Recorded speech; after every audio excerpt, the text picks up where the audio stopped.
and other security agencies. We can never get discouraged. We should never lose hope. Nigeria is a great country. We will continue to develop together.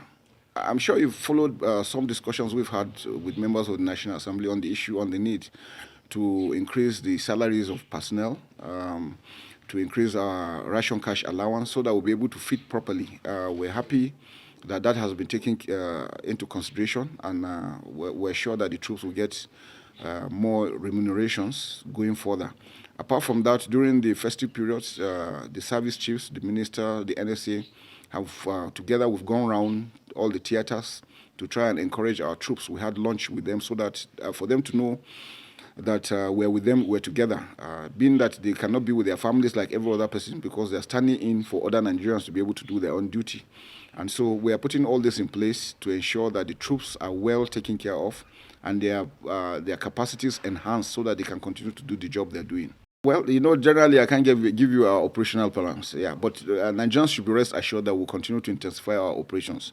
We've identified areas where these bandits, terrorists are coming from. We are going directly to take them out from those locations. And we assure Nigerians all we need support. And support in the context that if there are anything, where they are and all these things, please give us this information as quickly as possible. One thing people should understand, like we said, the entire Bokos area, Barikin Ladi, those general area is a large area. It's not an area that we can cover by foot, boots on ground. We need a lot of technology, drones, helicopters to be able to react as quickly as possible. We have made requests for all these items. The few ones we're moving them down here. We have added additional troops on ground, and so we're going to enhance our. You are sure also the police, the IGP was here. We are going to leverage a lot with the police and the civil defense so that we can have more personnel on ground to be able to tackle the challenges we're going. But I can assure Nigerians that they should remain very, very hopeful. They should never allow anything to put them down. Nigeria is a great country. We will continue to succeed. Our challenges mostly are political. The military can only do so much. I always mention our military operations can only provide about 25-30% of the solution. 65 to 70% of it is political, non-kinetic. And so we're hopeful that these arrests we're making will lead to some prosecution. We need some people to be able to pay for these things that are done. Like I said, this attack was unwarranted.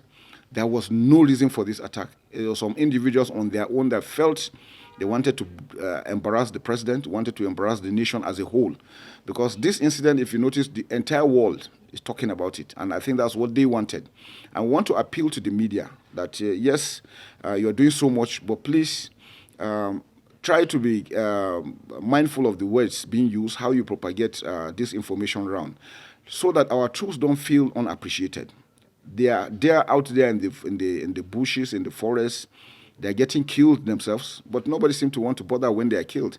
And so that's why it's very important. I appreciate what the media is doing, but please let us continue to support our troops and be able to be kind to kind words and things to do so that we can encourage, not to demoralize them. And together with our political leaders, like I said, the solution for this mostly is political. We must be ready to address. And what are the challenges? Farmers' herders clashes, ethnic clashes, settlers, and indigenship. These are not issues for the military. And as long as we don't address these issues, they will continue to come. And we must be able to, through democratic means, be able to explain to Nigerians what it means for somebody to come and stay in an area, how the natives, so-called natives and so-called settlers should be able to handle. We must be able to leverage on ourselves to develop together. We have seen how nations have been. I've always cited this example. Japan and America had a bitter war, but today they are best friends. We must be able to let go of the past and move forward. This is 2024. I want to appeal to all Nigerians. Let's draw a line and start afresh, and then we'll be able to. So, and leadership is very, very critical. Leadership is key. We discussed with the NSA, and there will be stakeholders meeting so that we can sit down critically, tell ourselves the truth on what is really going on, and then find solution. On the issue of the farmer herders clashes, like I said, nobody takes animals across country feeding them. You will never get the best for them. Their worth will not be there. Even the meat will not be good. But if you have a ranch, you develop a ranch, grow your grasses, the animals will be there, they will be fattened, they have a slaughterhouse, hygienically treated, packaged, well packaged, you will even make more money I'm a farmer, so I can tell you that you make more money once you are able to take through the value chains of agric. So we must be able to encourage them, and then so that we can stop these farmer-headers clashes. The farms don't move, the animals do. So if the animals move and get into, no farmer will be happy for animals to come out, because once they eat your plants for this year, until next year, we depend on where rain-fed agriculture. We don't have irrigation facilities. So those are the issues that are making it very, very critical. And if you see these areas that are being attacked, these are areas that you have lush grass, so you know that people want to take advantage of those areas so that they can occupy. Nobody will take it. This is Africa. So we must be able to look at ourselves and tell ourselves the truth. Find solutions. If we build ranches, I can guarantee you it will eliminate most of the challenges we're having. And so we can move up together. And then through democratic means, again, explain to Nigerians how to be accommodating wherever we are. This is democracy. Every Nigerian has a right to go to wherever he feels comfortable to stay and work within the laws of the community so that we can together grow and develop a great country, Nigeria. Even from here, from this area, the challenge, the terrain in Jos is hilly. It's undulating. You have a lot of high grounds. You have a lot of forests.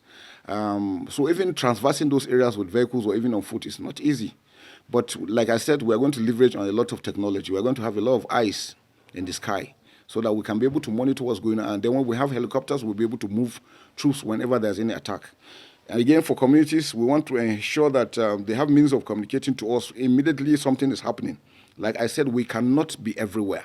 So we'll try as much as possible. Once we get the information timely, we will react. We're adding additional boots on ground.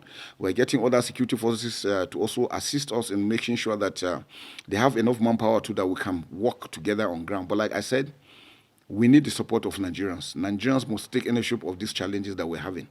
Thank you very much. Thank you very much. Yeah.